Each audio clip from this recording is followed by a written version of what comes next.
as I say, welcome to this new webinar to analyze the ICT competition, the 87. Not the first time that we have an ICT competition. Lately, there's been several organized by EPSO in the last years. So I think that for all of you who are in the sector, that's very good news, right? Because there are multiple opportunities to join the institutions.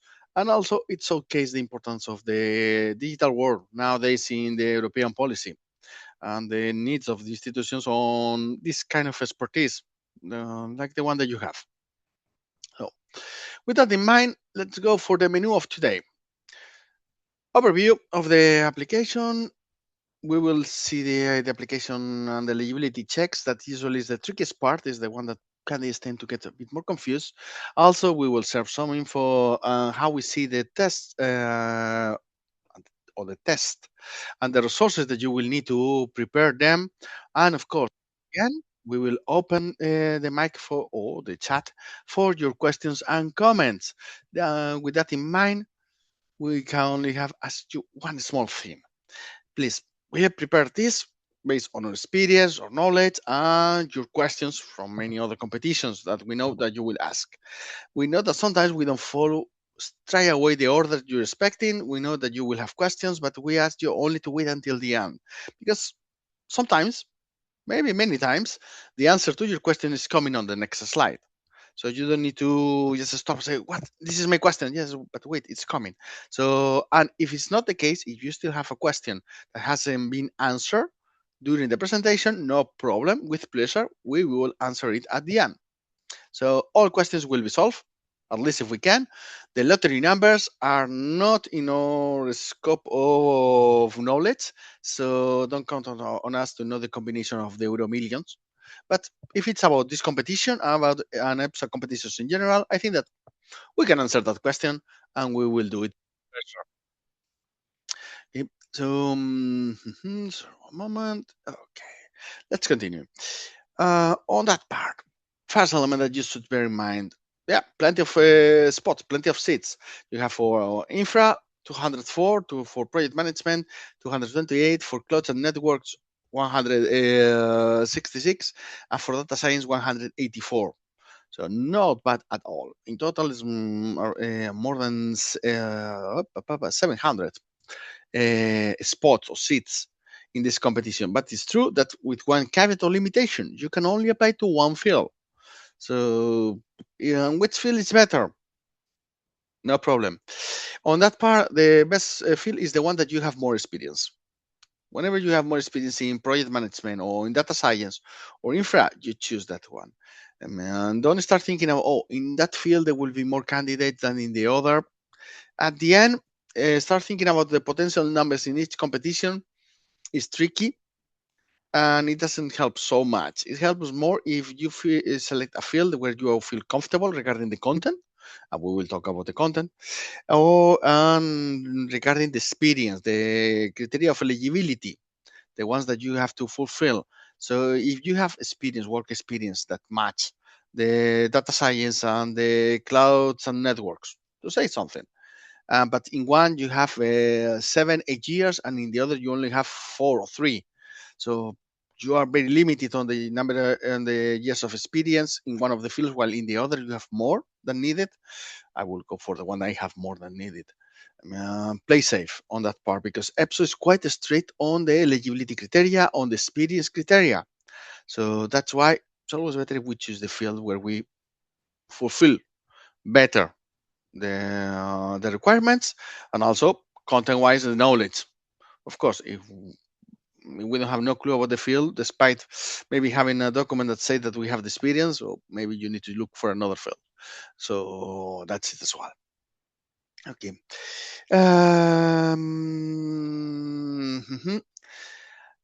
In principle, this competition is open for all the institutions and agencies.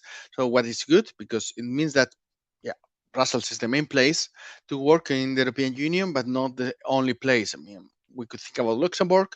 We can think about ISPRA, Northern Italy.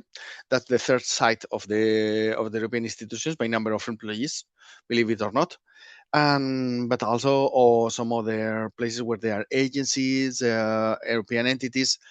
With that in mind, the chances of coming back to your country, your home country, when your home country is not Belgium, let's say, it's or Luxembourg, is limited. It's very limited. There are chances you can do it, of course, but don't give it for granted that you will absolutely be working your whole working life in the European institutions in your country. For instance, Spain, Italy, or Portugal, or France. Sorry. So sometimes there's internal mobility, so you can start in Belgium, for instance, and then you move to France, to Spain, to Italy, to Finland. So there are different possibilities, but most likely scenario for most of you will be Brussels and Luxembourg, at least to begin with. With that said, also another element that you need to remember is you shouldn't care about the number of candidates in global, in general. Why? Because most of the candidates they will fail before start, let's say. So for what we have seen in all competitions, between 1/4, 1/3 of the candidates they won't show up. I mean, so they will fail to show up in the reasoning. What we mean there, and also 15-20% will be just there just to okay, hello, how are you, and that's it. No, nothing prepared, nothing in check, just taking the exam for the sake of curiosity, because well, they thought it's interesting, but at the end they forgot to prepare themselves. So in total, more than 50%, more than the half of the candidates that appear on the EPSO web pages, that number of total candidates are not real candidates. So don't get depressed, upset, sad, or on those numbers. Don't think that you don't have a chance. You have all the chances in the world, because also based on our experience, we can tell you that the opportunities to pass this competition rely more on the fact that you do things right rather than how the others perform. So if you make silly mistakes while doing the reasoning test, while doing the multiple choice test, or you do a crappy written test, you are out. And it doesn't depend on the others. It depends on you. That's the key part. Everything depends on you, not on the others. So don't look around. Just look on yourself and concentrate and do things right. That's why we are here, and you are here because you want to do things right, and that's you want to hear our advice or pieces of knowledge that we share with you to facilitate you passing this competition. Another element to consider, the fact that you will be invited to the exam. The moment you fill in the application and it's validated, you will be invited to the exam. It doesn't mean that you are eligible. It doesn't mean that you have passed anything. It means that you are invited to the exam. It's now by default the modus operandi of EPSO. But you will need to be patient because the results will come at the end. Okay, only at the end of the process. So it will take time. So while you take the exam and you get the results, several months. We'll see that. You will be using the new platform, the ATO, TAO, ETO, call it as you please. It's the new platform. In the episode webpage, you have the link to see the platform and to see more about it. It's very similar to previous platforms. If anything, maybe it's less needy. It's less strict in terms of technical requirements compared to the previous platform. That's we. You are experts on the field, so maybe you can give me more details on that part, but not big deal from an exam perspective. On the languages, remember C1, B2, C1, very good knowledge or native, meaning if you are a native speaker of Italian, I put Italian as my first language. Fine. Look, I'm a native speaker of Swedish. You put Swedish. No, look, I speak very well Spanish, and I want really to take the exam in Spanish first, and then second part in English. To say something.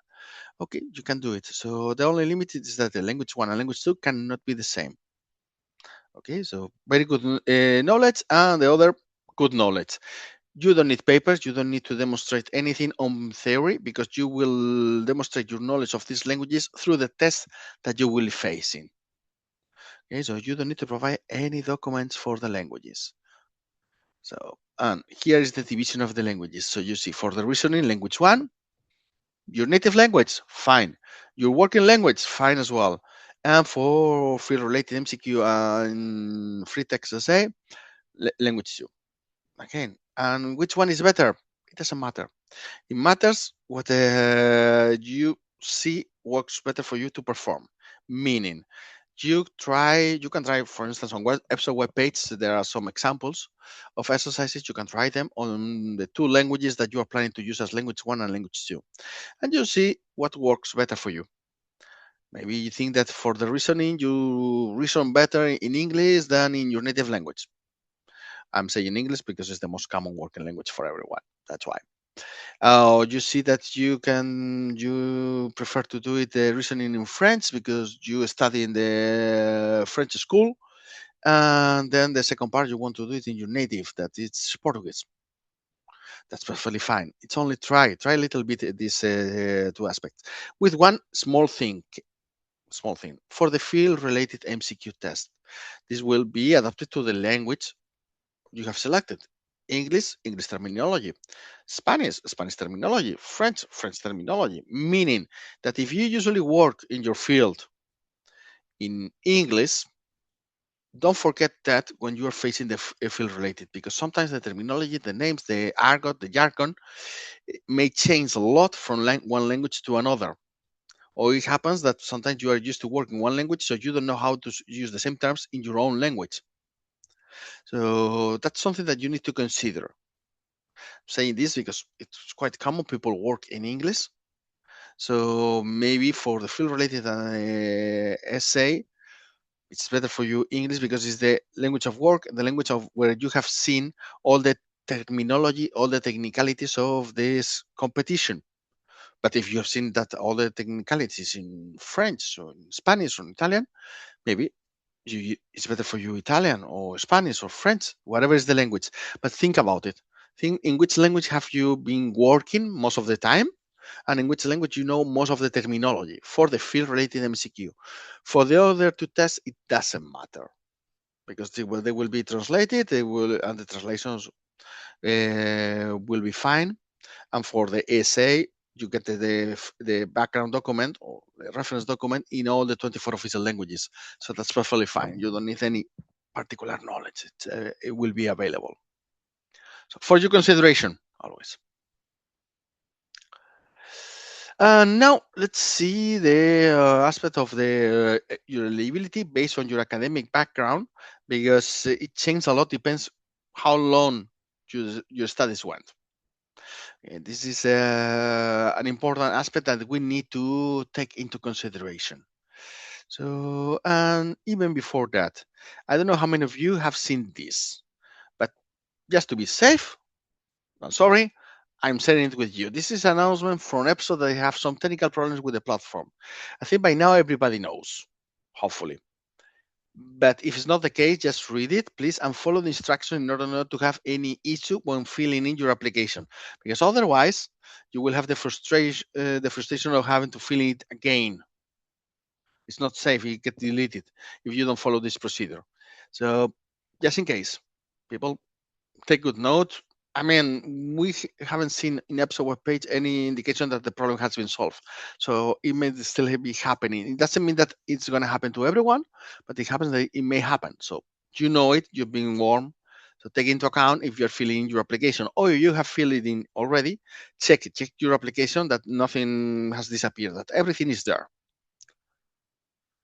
Okay, with that said, with that warning, we go option by option. But instead of going by field, we're going option by option because they share the criteria. So you see the first option is 3 years of studies with 7 years of professional experience. So on that part, I think that's clear. And all of them, they refer always to the point 3.3, 1, 2, 3, depends on which field is, but that's it. I mean, always they refer to the same type of information, and we will see that type of information. But first option, I got a diploma degree of 3 years in IT, to say the most generic approach. So with that, I need at least 7 years of relevant experience after my studies. So if you started to work as an IT person before finalizing your studies, in principle, that cannot be accepted as a valid professional experience. It will be after the date you have graduated. You got your diploma, your IT degree in 2015, but you've been working on IT for since 2010. The first 5 years, 2010, 15, they don't count, but you graduated the 1st of May 2015. So everything you have done after that day, it counts. Hope this is clear. Another option, this time for those of you who have longer studies, 4 years, then it gets reduced to 6 years of studies, of working experience, of relevant working experience. Here, for instance, I'm looking to my fellow Spaniards where the degrees now are 4 years. In the past, they were 5 years. But for instance, now they are 4 years. So that should be the case, and depends on the country. I know that in some countries they are not diplomas of 3 years, so that should be these 4 years should be your first option. In some others they are. Each one of you has a different case, a different situation, so just look at it to be sure. And now moving to the third option, that in this one they include a PhD. So I'm going to specify that one because we have 5 years. Imagine, as I say, all the studies before Bologna process in some countries were 5 years. So that will be the case. You got 5 years of relevant studies, what it was called, for instance, in Spain, licenciatura. In other countries, it's still called diploma degree, but Spain had that name. It was 5 years. So after that, you only need 5 years of working experience. Fantastic. Less, but considering that it's a bit old already, that model, probably you got more than 5 several times of years of relevant experience on this. And what about the PhD I mentioned before? So they told you about the areas for each field. Again, they make reference to the point 3.3. Sorry, it should be 1B, 2B, 3B, and 4B. I will correct it later. On that part, if it's a PhD on that area, so it's considered that you have satisfied the criteria of the studies. So you need 5 years most of professional experience. Okay. So,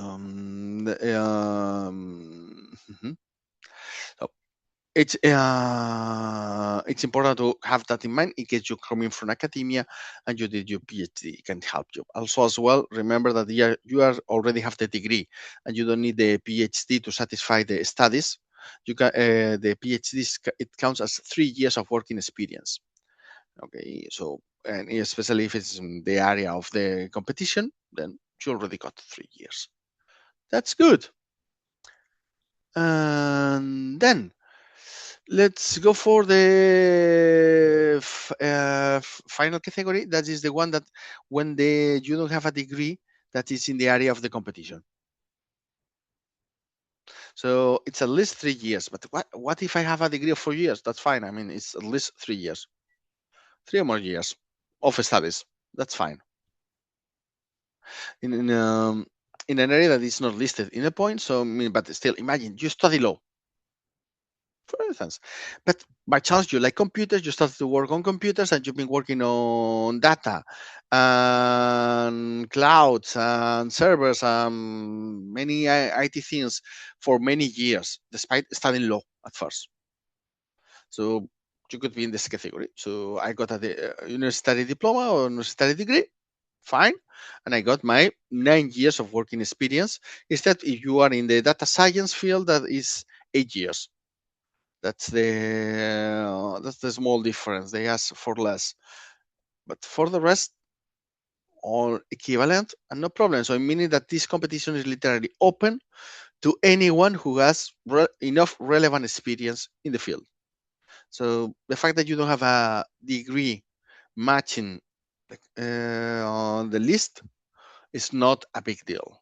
You still can do it in this competition if you have the expertise required. With that in mind, I'm going now to the diplomas. So because this is interesting, we got on field one, we see this the list of diplomas. So 11 areas, from computer science of information technology to quantum technologies. So the number of degrees is limited, but imagine that you have studied, let's say, mathematics.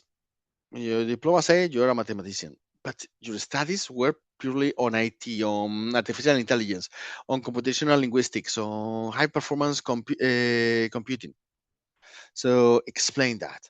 I mean, be sure that you have a list of the courses that you have followed, that you have passed, or provide enough details to explain that your diploma really match those on the list provided, and then you could use this case, for instance, for the field one.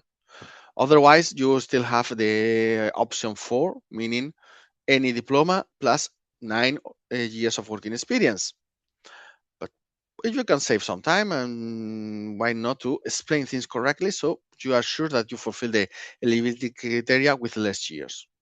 So have that in mind, that if your studies match the content of those, explain it. I mean, you need to explain, make it very clear, because those looking at your profile and you're looking at your application to check your eligibility are not necessarily experts. They are people who are just doing a checklist. So make life easy to them to do that checking. And then about the professional experience of those years, remember they mentioned the criteria of the relevant professional experience. What do they mean by relevant professional experience? Very simple. You go to Annex 2, you check all the tasks there, and you be sure that in the explanation that you provide, in the input that you provide for your working experience, they are reflected these kind of activities. So it's very important that you explain like that, because you are used to your job. Probably you are working, let's say, in a big company or in a startup. Who cares? And you have your own jargon, your own manner of explaining the activities, of describing what you have done, and not necessarily it has much exact match with those appearing in the Annex 2. So make the translation, make the approach, facilitate that a person who is reading your application and has no clue about IT, they only have your application and the notice of competition and the instructions given by the board, and they are doing the checking, because it's done by humans. It's not done by artificial intelligence. So, and they are doing the checking. So they need to read and understand from your application these elements. So you don't have to copy word by word, but at least the ideas, the concepts should be visible and available in your application. And that's the point here. That's the key part here. And also I'm saying this because as an anecdote, we can tell you, I mean, in other trainings for specialized competitions, I mean, our level of success was very high, but among the few who fail, we have the two worst parts that, or the areas where we cost us more candidates of those who failed, that there was always a minor part, was the reasoning, the verbal reasoning, and the the eligibility. That I remember, I think it was transport competition where we got more people. The only area where I got unsuccessful candidates was in the eligibility part, because they were coming from the private sector. They were explaining things as they know, and they didn't try to approach to the description of the task in the notice, and they were declared not eligible. Luckily, they could appeal, they could present the pertinent explanations, and finally they were admitted. But this is not granted. This is not always the case. So, guys, it's better if you do right the first time. Don't wait for an appeal. Just explain things correctly. And that's valid for field one and for field two. Also, field two, field three, and field four. Meaning for field two, what we have here is a long list of degrees, so total more than 30. So, I mean, if you, I wouldn't say everyone, but quite a lot of people can apply here with the pertinent diploma. So, and again, but if your diploma doesn't fit in this list, but fits or match the content of any of these diplomas, just explain it, make it clear. And with that, on the experience, it's not too long. This one is more concentrated. But again, those are the elements that need to be in your application. It should be very visible there. So important that you read this first before filling in your application. Please pay attention to this aspect. On the field 3, we find an interesting part that is the degrees that appear here are the same as in the in the field 1. The same 11 diplomas, so same advice I can provide you. Again, if your diploma doesn't match the list but match the content, explain it. It should be valid. It will be up to the board to decide if it's valid or not. But I mean, they are not blind, and they say, I got an engineering degree. It's generic degree, but I've done everything on telecommunications. So just explain, guys, I did all the programming telecommunication, although my diploma says engineering. That's it. So important one. And for the work experience, also it's a bit long here, the cloud and networks for field 3. So be sure that I'm not saying everything because sometimes doing everything is impossible, but most of it need to be reflected. Okay, so need to be visible. I mean, it's not one task or all the tasks, but several tasks. It will be up to EPSO to decide, okay, if the candidate more or less has covered 3, 4, 5 tasks, it's up to them. I mean, there's not a fixed number. It's okay, and we count the experience at 100% time, and it's fine. If it's only one task of all the ones that we listed here, we consider the candidate has 1/4 of experience, not 100%. And I will mention about this percentage a bit later, but just to give you the idea how you need to match as many tasks as possible from here in your profile. Okay, and for field 4, yeah, these are quite mathematical: data science, artificial intelligence, mathematics, statistics, any other discipline with a study focus on data science with the meaning described. So here is even more clear how is this defined. This criteria of that your studies can give you access to the list of diplomas, even if there is not a full match of the name of the diploma. For the working party, you see it. I mean, I'm not going to repeat myself again, but this is it regarding the information I need to explain. But yeah, wait, the information I need to explain, but how can I prove it? How can I provide evidence of my experience? Very simple. You will have to provide as many documents as possible. From these documents, EPSO will evaluate, as I mentioned before, like this. I mean, they will consider the number of tasks that you have performed, the type of task, and they will say, okay, the candidate has performed most of the tasks that we listed here for the profile. That's perfectly fine. 100%. No, look, it's only a few tasks. It's not all of it. So we will count it as 50%. Depends. And also if you've been working part-time in your job. But most of the cases, it's more than working part time. It's a question that the task that you describe, the task that you mention as the one that you have experience with, are only few compared to the whole set of tasks considered. And that's why when you see a reduction of your work experience. So important to bear in mind in order to provide more details. And also important to remember that once you have submitted your application, you can edit it until the 10th of June. That is your closing date. But after that, you cannot touch it. You can upload documents, but you cannot edit your application. Why are you telling us that? Because we already know it. Of course, this is simple information, yes, but I know candidates who made a mistake, who thought that they could edit their application afterwards, and that was not the case. So just telling you, just in case. And on the documents per se, you got it. This is extracted from the notice. I mean, we are not inventing anything. We just screenshot the notice. So remember, when they say originals, it's scanned copies. I mean, you submit it digitally. So that's it. Or certified copies. I mean, if it's a document extracted from your the public administration, national public administration, as digitally signed, that's valid. So all documents that are legally valid in your country are acceptable for EPSO. It can be in any of the 24 official languages of the European Union. And also remember, you can provide different documents for one single experience, because imagine that you got your contract with the name of the position, but the content of the position, the activities are described in your performance evaluation or in the job description. Depends, you may need different documents to prove the whole experience. So it's not a question of having one single document. No, it's a question of having all the documents that prove the whole of your experience. And if you've been working on your own, you saw it below: invoices, projects, budgets, information that really makes visible the existence of the project.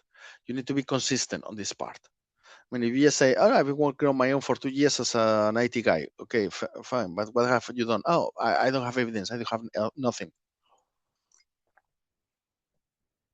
Then you have a problem. It could be even emails when you are describing the project and the client is accepting them. So look for all the information you have available. Okay, that's regarding eligibility, academic background, working experience, relevant working experience, and how to prove it. But next step is, now that we have gathered all the documents and we know what we want to say, where do I have to say it? If you haven't started already, now it's time to register in the single candidate portal. Maybe for many of you already you are there because you've been part of other competitions. Excellent. If it's the first time, just read the instructions. I know it's frustrating. Do I have to read the instructions? I never read the instructions. Maybe for once you should do it because it's relatively clear. You need to create your EU login access in order to have access to the platform and to have your profile. So it takes some time, but I'm not saying hours. I'm saying in 1 hour could be done the creation of your EU login, open your single candidate portal and start to filling in.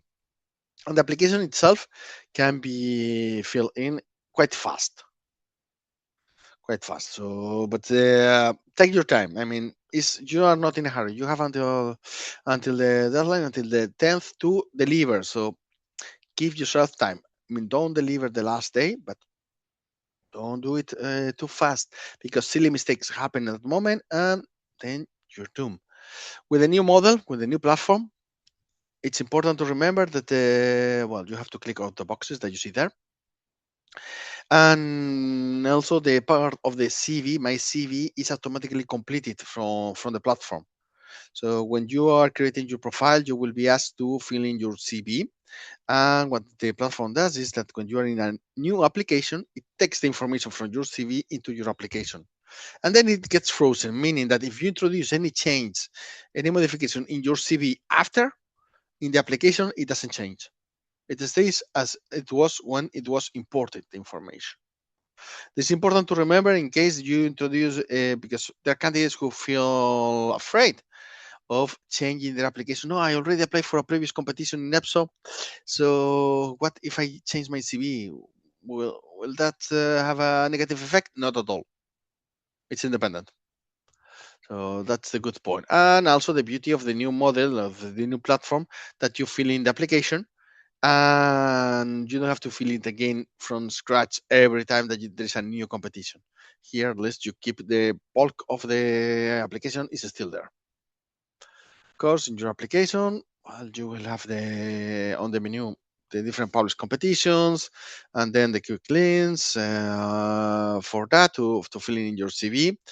In case of doubt, in case of questions, read instructions. It's quite clear. I mean, I think we can complain a lot about EPSO and human resources many times, but the thing is that they have done a good job in explaining all these elements, in clarifying all the different aspects. So just give yourself a little bit of patience, 1 minute, and read the instruction, read the question marks to clarify what they want. Okay, it's quite intuitive, but just in case.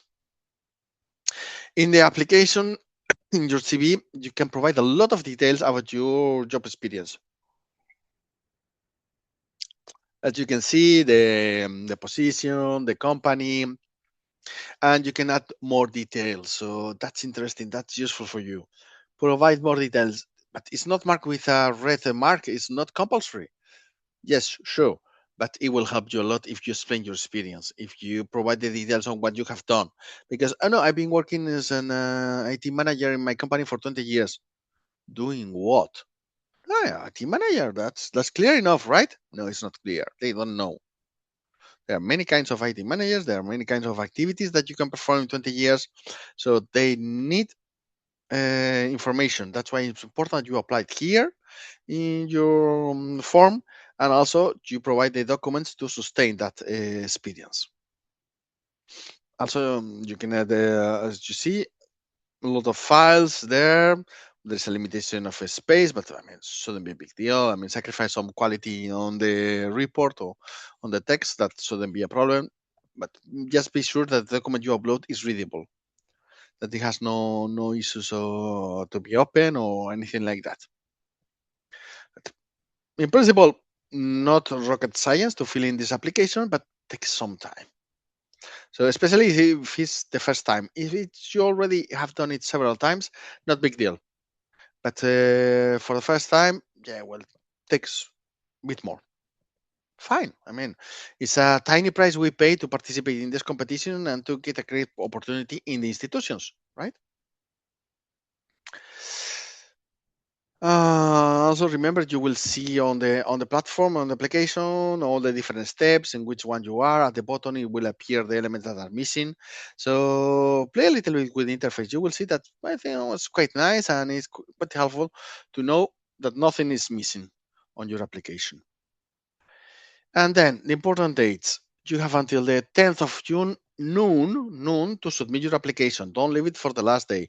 Take into account what I mentioned before about the problems with the platform to fill in your application. After the submission, you cannot touch it, but you can add new documents. What if I already added all the documents I need? Fine. I mean, you don't have to care. I mean, the earlier you have the documents prepared and uploaded, the better. That's key. But for the moment, I mean, you still have until the 1st of October to finalize submitting and uploading all the documents that you need. In case you need a document, a certification from your former employer, or you need an extra document that you don't have in your hand now, or you won't have it until before the 10th of June, no problem. You still have until October to upload it. So this is important. And also, if you have indicated any work experience or any education, you need to provide the evidence for it. It's not that, oh, I've been working for 10 years. Yes, but what are your papers? I got this paper saying I was working for 4 years. What about the other 6? Believe me, I did it. Yeah, I believe you, but prove it. Otherwise, I cannot accept your application. I cannot accept what you have wrote in here. Hope this is clear. This is clear regarding the application and the documents, because now we are moving little by little to the exam and to the test. So on the overview of the test, remember that you will take the whole exam together in one day, and this will be the whole process. What you see here, it takes time to be reviewed. Okay, so and also, it's important you're among the 1.5 times the number of successful candidates who will be reviewed their written. So, with this in mind, remember that all the tests are equally important, because it doesn't matter if you concentrate on the field-related MCQ and the written, and you don't prepare the verbal, and then you make a mistake in verbal, and you are out. So, or numerical abstract, that you get nervous, you don't perform right, and you get eliminated on that part of the exam instead of getting reviewed the multiple choice and the written. So important that you consider all the parts equally. Yeah, but all the parts. But when can I expect things happening? Very simple. So application until the 10th of June. 1st of October to upload the documents. When is going to happen the exam? Third quarter, but it could be between the 21st of September, 21st of November.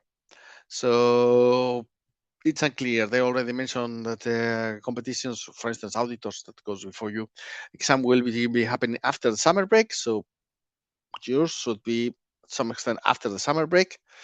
You will be told by EPSO at least 2 weeks before the exam. That's for sure. But in the meantime, we cannot prepare ourselves just thinking 2 weeks before. So 14 September for your exam. So you don't get too overconfident. And if it's later, you are already ready for it. And for the results, it's always taking a lot of time. So if you do it in the third quarter, don't expect the results until the second quarter of 2027. So this is it. It takes 5-6 months at least to review the exams and the eligibility checks and all these things. And then, of course, after will come the interviews by the institution. But for now, concentrate only on the on passing and joining the reserve list. Then you can concentrate in how to get out of the reserve list, passing the interviews. For the moment, you only care about putting your name on the reserve list. Also remember that in the EPSO web page, you have the whole calendar of the competition. And this important, also this element that it was not added when they changed the format to the one that you see now. This the sequence of steps 2 and 3 may reverse in line with EPSO's operational needs. Meaning that the test and the test and the upload of supporting documents could swap places. So it doesn't mean that your exam it's going to be absolutely after the 1st of October. No, it could happen. The exam could be the 26th of September, for instance. So always be careful with this. I mean, EPSO can rearrange the order of the tests and the uploading of the documents, meaning that there's no precondition or there's no indication of the exam date. Saying this because it's quite common to hear from the candidates. No, I mean, as the upload of the documents is on the 1st of October, exam will be minimum 2 weeks after. No, there's no rule on that. Could be at any time. Okay, but what about the test? Those are the ones that you're wondering, right? So, well, I mentioned before the relevance of all the tests. That's one thing. Second thing, you most likely scenario, EPSO is organizing the exam all in one day, meaning that you will need 2 hours and a half, more than 2 hours and a half to take all the exams. But the fact that they introduce long breaks between tests makes that you will need the whole day. So don't try to approach this competition thinking, oh, the day of the exam, I'll do it in the morning or in the afternoon and I work the rest of the day. No, think that it will take the whole day. Yeah? So this is important. And can we tell you now what are going to be the scoring of its test? No, we have no clue because it depends on the number of candidates, their level, several of the difficulty of the exam itself. So it's there are multiple variables here that could affect the final result. So imagine that this is a very easy field related test. So people get 29, 28, even 30s. So the passing mark will be quite high. But imagine it's a very, very difficult field related MCQ. So the scoring, the total scoring, if there's a low number of candidates, imagine there's 600 candidates for one of the fields. So, and the MCQ was difficult. So probably the passing mark will be 21, 22. But if it's an easy one, 28, 29. So it will depend. You cannot control that. You can control what is your knowledge, your capacity, and that you get into this competition and this exam in the with the best mood and with the right concentration. Those are the parts that you can control. Okay. And then on the tests themselves, first of all, for the reasoning, I mentioned it before and I'm reasoning again. Please don't confuse verbal reasoning with a language exam or certification of level. So no, it's completely different. It's about reasoning, both both no, the three of them, verbal, abstract, and numerical, is about reasoning. So you shouldn't care about the language. You should care about information. I know that there are usually some complaints about the quality of the translations in some languages, but it's not very common. And I can tell you that in Latin languages, that the ones that we have checked personally, the exams were good. Content-wise, that was not a problem. It's more that main problem is that the candidates get overconfident. They think that, oh, I'm doing the verbal reasoning in Spanish or in Spaniard, so I'm gonna ace it. I'm gonna do it perfect. And then, oh, I got 9 out of 10 of 20. How come? How is that possible? Because you were not reasoning. You were just trying to show off on the verbal reasoning, and that's not the case. Or also because you found a difficult question, you got nervous, and then you panic, and everything was a mess. So those are your worst enemies in the reasoning, more than anything else. What about the essay? Very simple. Please remember, the document that you will be given 2 weeks before the exam won't be connected to your competition. You are doing the European Union free text essay, meaning that the text will be about whatever, in principle, not connected to IT, and this topic that is not familiar to any of the candidates or any of the profiles of the competition. And EPSO is doing quite well to find texts that fulfill those criteria.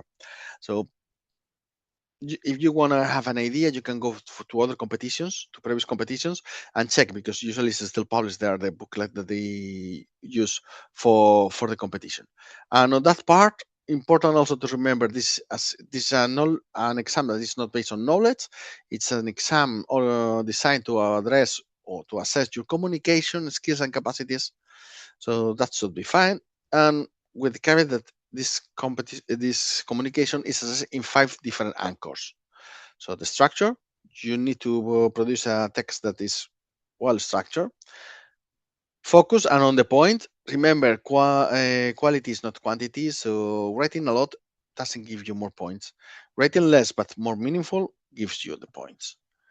You write concisely, same idea, avoiding unnecessary words and sentences, presents subject matter in a clear and understandable way, so to the point and clearly. Because if you are cryptographic and you write like a haiku that is pure poetry and metaphoric, but you have to write a report, there's no point of being poetic and put metaphors.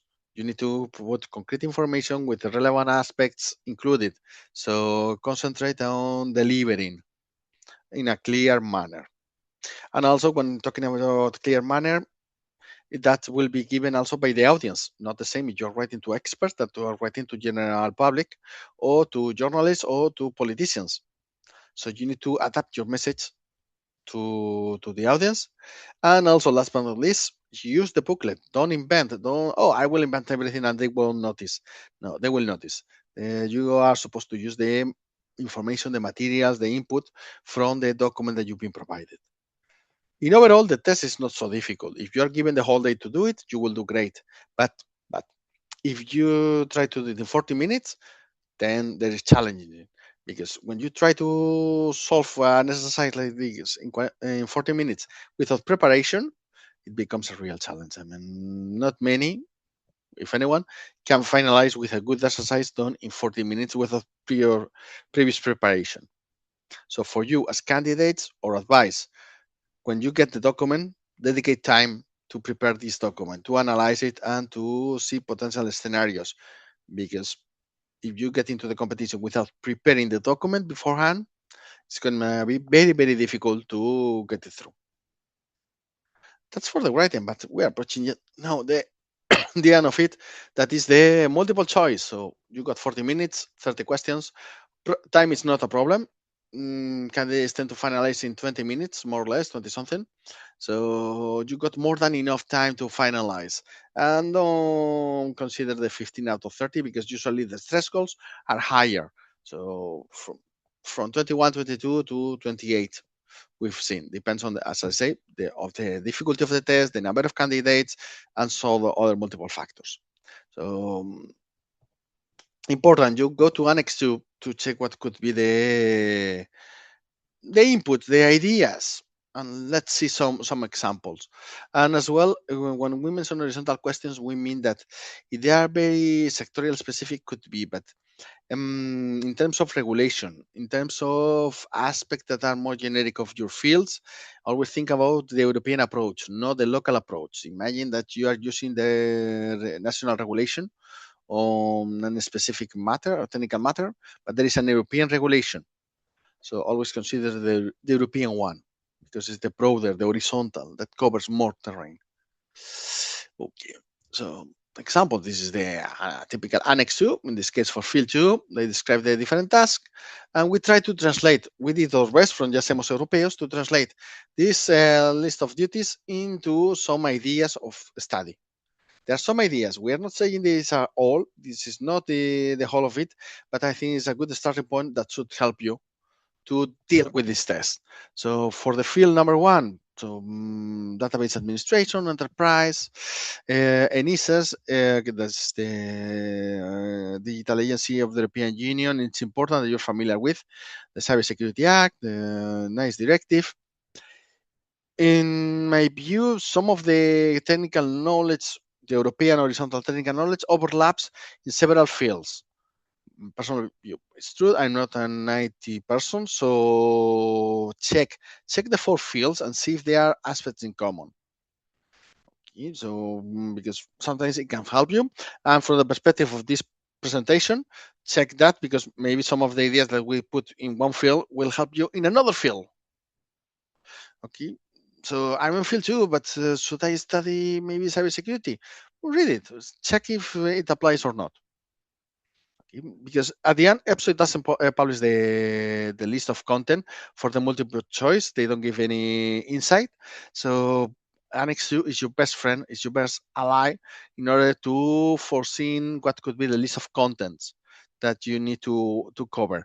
Most of the contents are professional content that you already know from your professional experience. And the questions will be more about practicalities, so real things rather than theoretical things. But still, maybe you need to put your knowledge in order, or you need to cover some areas that you haven't covered in the past because you were very focused on a limited field of expertise. Okay. This is for field one. For field two, on field two, there's the particularity as it's project management. So PM Square, that's we think is a must of your study. GDPR, why not? Public procurement pages of the European Union. These are options that are perfectly valid, could be likely questions. So for other fields, consider if also this should be suitable for you or not. What we try to do in the list is to create the most urgent topics or the most visible topics, but still, you got the expertise to read through and see if something is missing. On the field three, networking and cloud fundamentals, ENISA again, NIS, the DORA regulation, ENISA resilient guidance, couple of reference to them. So you see, quite European approach, quite horizontal in the sense that everybody deals with the same inputs. So that's the only way to compare fairly candidates. This is for field three. I mean, I'm not gonna start explaining in detail. And then for field four, data engineering, Eurostat statistics, this data, publication office, the metadata, semantic interoperability, quite IT as well, SEMIC, the machine learning MLOPs. So these are the list of items that we found for you on field four. Again, feel free to go through them. If you think that we miss anything, that we absolutely should add another line to any of these fields, let us know. With pleasure, we will update the material and the list. So on that part, we are open to suggestions and we learn from you as well as you learn from us. And with that said, last comment that remember, from Ya Somos Europeos, we can help you in many ways. We can help you with the reasoning test, with the EU knowledge for other competitions. We have a self-study module on the written test in case it's the first time that you are facing it can be useful. Also, as a novelty, we are bringing in the next days or reasoning test or reasoning training, self-study training for verbal, numerical, and abstract reasoning that we are bringing the test in now in different languages. So now it will be possible to take the training with the text in English or in Spanish or in French or in Italian or in Portuguese or in Greece and some other languages that are coming. So stay tuned. And to stay tuned, it's important that you follow us on Telegram, WhatsApp, Instagram, LinkedIn, Facebook, YouTube. If I may advise you, I prefer WhatsApp and Telegram as the main sources because they allow us more to put more information and directly the links. While in the other platforms, they always limited you the capacity of input that you can provide, but still, they are all useful. And of course, in YouTube, you will see this video uploaded. So with that in mind, we can only say that we want you. Now it's time for you to fill in your application, to finalize it, and for us to answer your questions. So I'm gonna go through the chat to read them, if you don't mind. Okay, I see that my colleagues already reply. Of course, the presentation will be available next to the video recording. We always put the link where you can download this PowerPoint that we have used today. If a candidate use the route based on an advanced degree, let's say a master, for which a lower number of years of relevant professional experience is required, master's years of professional experience have been acquired only after obtaining the advanced degree. Or can the required professional experience be counted from the date of early university degree? Provided that the earlier degree already gave access to the competition and the professional experience was acquired after that early degree. I mean, the situation is that many of you can have a master, true, but in principle, master are 1-2 years, so these are not diplomas that are eligible. So, but in any case, you already have a degree, 3 or more years of that degree. So yes, you count the experience after that degree. Because if you are using a master with other combinations to declare your studies, then the conditions in the notice are clear. It's relevant experience acquired after the diploma or after the degree that gives you access to the competition. So, I mean, if you after your degree you start to work and you accumulated more years than experience, I will use that one. I mean, you won't get extra points by having two different degrees on the field or by having, I got a degree of 4 years and a master of 1 year on data. Yeah, but the degree of 4 years is more than enough. You don't need more. The master, yeah, you can put it. I mean, it's always nice. It's always good, but it doesn't count for the eligibility of the competition.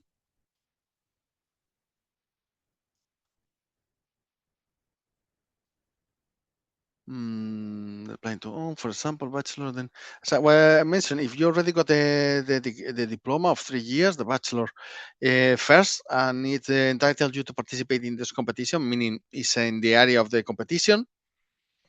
I will count from there.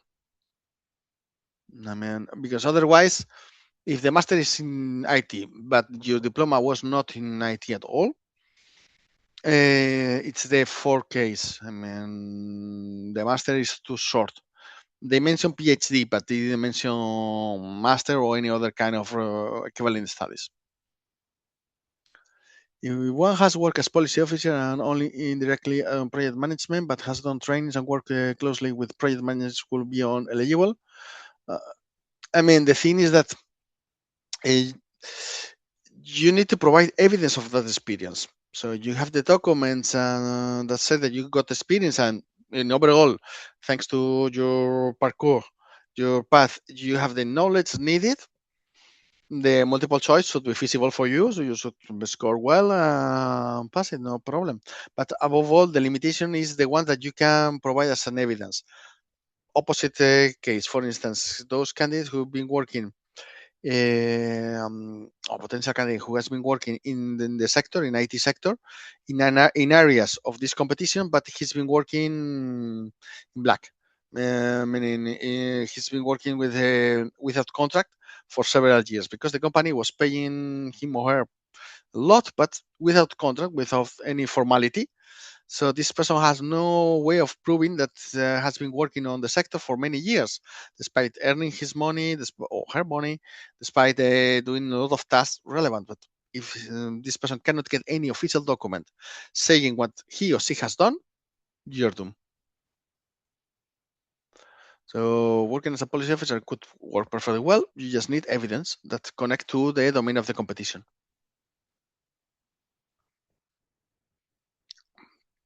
Okay. Any other questions or comments?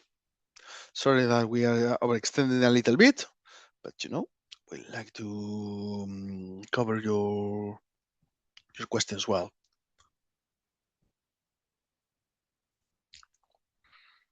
If not, that will be it for today. You don't need to worry. This will be uploaded on YouTube. We will also put the presentation use, and you can always address questions via mail or directly on the post of the video on YouTube. So we are happy to answer them. Yeah. And there's one last question. If one has done project management but no ICT, still okay? Well, the problem is that, let me see, you need to read Annex 2. That's the thing. Management support and monitoring of ICT projects, programs and portfolios during their whole life, including the allocation of financial and human resources. Principle, it gives you a window. Business or technical analysis proposal and the monitor of cost timeline, resources, deliverables. So it's not so IT focused as the others. So, in principle, you have a window, but remember, you need the documents that verify that provide evidence of your experience in this project management. Okay. So with that done, I think this is for today. Have all of you a good day. Start filling in the application if you haven't started already. Follow us. Remember that if you've seen this video and you like it, click like because of the algorithm. It's how it works, but always appreciate your interaction. And see you in your next webinar. See you. Bye bye.